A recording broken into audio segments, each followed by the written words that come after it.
약속 장소인 청담의 한 음식점에 이미 와 있던 여고 동창들이 나를 보며 반색을 하였다. 아이고, 부잣집 사모님 오셨네? 평소에도 넉살이 좋고 입심이 좋은 친구 진숙이 제일 반겼다. 어머, 작년보다 너는 더 이뻐졌다. 너희 신랑은 요즘도 지극정성인가 보네. 5년 전부터 이맘때쯤 날짜를 잡아 모여서 수다를 떨다가 아쉬운 마음으로 돌아서 흩어지고 나는 모임이었지만 남편은 한참 사업 확장을 한답시고 정신이 없었고 하나뿐인 아들도 미국으로 어학연수를 가 있어. 그날은 편안하게 술 한잔하고 늦게까지 놀다가 들어왔다. 나는 46살에 결혼 20년 차 전업주부다. 내 자랑은 아니지만 오늘 모임에 나갔다가 친구들이 하나같이 너는 하나도 안 늙었다. 남편이 잘해주나 봐.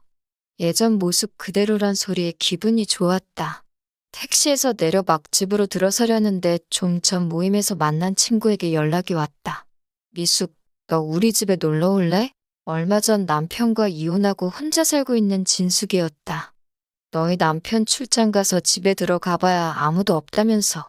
그러지 말고 우리 집에 와서 디저트도 먹고 술도 한 잔 더 하고 자고 가. 나는 다시 택시를 잡아타고 친구네 집으로 향했다. 근데 친구는 혼자가 아니었다. 옆에는 살짝 낯익은 얼굴의 의문의 남자 한 명이 함께 있었다. 근데 자세히 보니 남편 회사의 거래처 김 사장이란 사람이었다. 아이고, 최 사장 사모님 아니세요? 세상이 이렇게 좁다니깐 이런 데서 또 보게 되네요. 네, 그러네요. 안녕하세요. 알고 보니 김 사장은 진숙과 대학 동기인데 지금은 심심할 때 가끔 보는 사이였다. 한마디로 엔조이. 김 사장은 마치 자신이 집 주인인 양 나를 반겨주었다. 어디 숨겨둔 남자라도 만나고 오시나 보네요. 너무 아름다우십니다. 네. 오랜만에 친구들 만나느라 신경 좀 썼죠. 얼굴 본 지 얼마나 되었다고 한다는 소리가 숨겨둔 남자를 만나고 왔냐라니. 천박하다고 해야 하나, 경박하다고 해야 하나, 암튼 기분이 좀 그랬다. 그리고 능글스러운 표정과 여자를 막 대하는 것 같은 말투가 불편했고 왠지 이유 없이 그 남자가 싫었다. 이후 김 사장에 대한 얘기를 듣고 더욱 정내미가 떨어졌다. 여자를 그리 밝힌다고 하더라고요. 반반한 여직원들 꼬셔서 사귀고 회식만 하면 술 먹고 여자들한테 껄떡대고 그렇게 장난삼아 이런저런 얘기를 나누다 뜬금없이 그 남자가 사모님은 참 고우세요. 애 낳은 아줌마가 아직 처녀 같다니깐요. 하며 웃는데 살짝 소름이 끼쳤다. 그렇게 우리는 거실에서 조촐하게 술을 마셨다. 그러니까 신랑한테 불만이라도 있다는 거야? 술자리가 시작되자 옆에 얌전히 있던 친구가 갑자기 대화 주제를 바꿨다. 아니, 생활에 대해서는 불만은 없어. 오히려 만족하고 있어. 그날 술자리의 화제는 결혼 생활에 대해서였다. 그럼 다른 쪽인가? 그게 최근 밤일이랄까? 뭔가 매너리즘인가? 느닷없이 전곡을 찔러오는 말의 순간 얼굴에 취기가 확 올랐다. 글쎄, 매너리즘이라고 해야 할까? 사실 내가 남편하고 리스로 지낸 지 꽤 되었어. 이대로 괜찮은 건지 요즘 많이 불안해. 오, 신랑이 없는 나나 버젓이 신랑 있는 너나 똑같은 처지네. 호호. 서로 어색하게 웃어본 우리 사이에 약간의 침묵이 흘렀다. 그리고 조용히 우리 얘기를 듣고 있던 김 사장이 진지한 표정으로 나에게 말했다. 뭐, 돌싱인 내가 할 말은 아니지만 서로에게 자극이 필요한 게 아닐까요?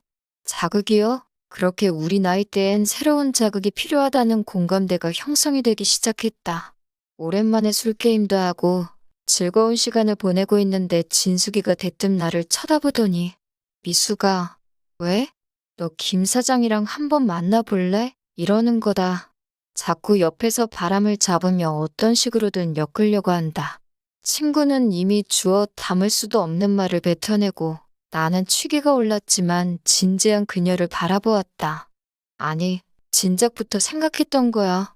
나한테 남자를 소개시켜주고 싶었다고. 그녀는 실수도 빈말도 아니었다. 진심이었다. 그날 밤 셋이서 술 한잔 하다 보니 김 사장도 생각보단 괜찮은 사람이란 걸 알게 되었다. 그냥 술 친구 정도로 말이다. 알고 보니 김 사장을 나한테 소개시켜주려고 작정하고 나를 자기네 집으로 오라고 했다는 거다.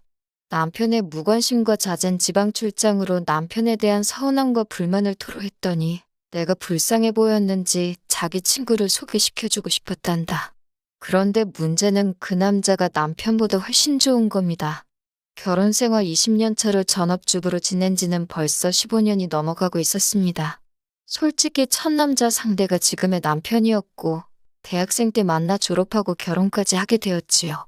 따지고 보면 남편과의 만남은 횟수로는 벌써 26년이 넘어가네요. 학교 다닐 때 갑자기 아버지가 사고로 돌아가시게 되어 아빠 같은 남자에게 끌려 어린 나이에 결혼을 하게 되었답니다. 그래서 연애 경험이 전무한 상태의 시집을 갔던 거죠. 남편의 나이는 50대지만 돈벌이도 괜찮은 편이고 부부 생활에 큰 문제가 없었어요. 그런데 남편이 지금부터 3년 전 몰래 회사 여직원과 2년 가까이 사귄 사실을 들키면서 우리 가정은 달라졌습니다. 당시 이혼을 결심했고 법원까지 갔으나 남편은 빌었고 그 상간녀는 직장을 옮기고 위자료 주는 조건으로 마무리를 지었지요. 남편과 바람 난 여자도 애가 둘씩이나 있는 유부녀였거든요. 그 후 전 지금까지도 정신적인 충격에 아직도 힘들고 괴롭지만 나름 노력하고 있는 남편과 아이들 생각에 티내지 않았고 겉모습은 평범한 가정으로 살고 있었습니다. 여자가 결혼하고 난 뒤 30대 후반 40대 초반 나이에 접어들면 달라진다는 얘기가 있죠. 그래서인지 주변 친구들도 남편 하나로는 만족 못하고 하나 둘씩 애인을 만들기 시작을 하더군요. 또 몇 명 중에는 불륜을 들켜서 아니면 성격이 맞지 않는다며 이혼한 커플들도 많아졌고요.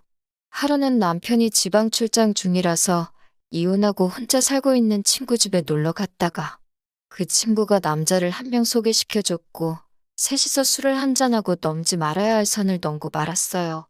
호기심의 분위기에 딱 한 번만 했던 게 두 번, 세 번, 네 번이 되었지요. 수십 년을 한 집에서 살아온 남편보다 만난 지 불과 몇 시간 밖에 되지 않는 처음 보는 남자랑 모든 면에서 더 잘 맞더라고요. 그래서 솔직히 많이 놀랐더랬죠.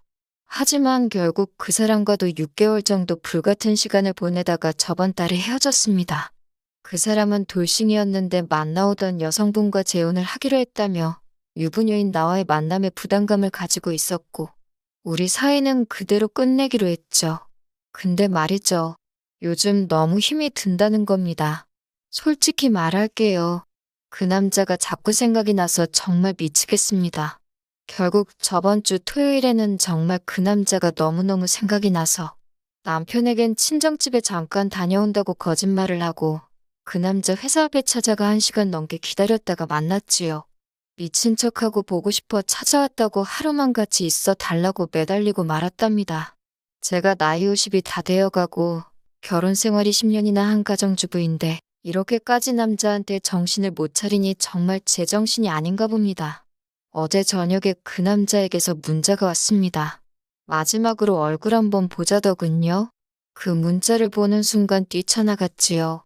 남편이 어떻게 생각할지는 신경도 쓰지 않았어요. 저 도대체 왜 이럴까요? 아무리 남자한테 정신이 팔렸어도 사람이 이렇게까지 될 수 있을까요? 그 남자가 남편보다 훨씬 더 좋은 것 같은데 저 어쩌면 좋죠?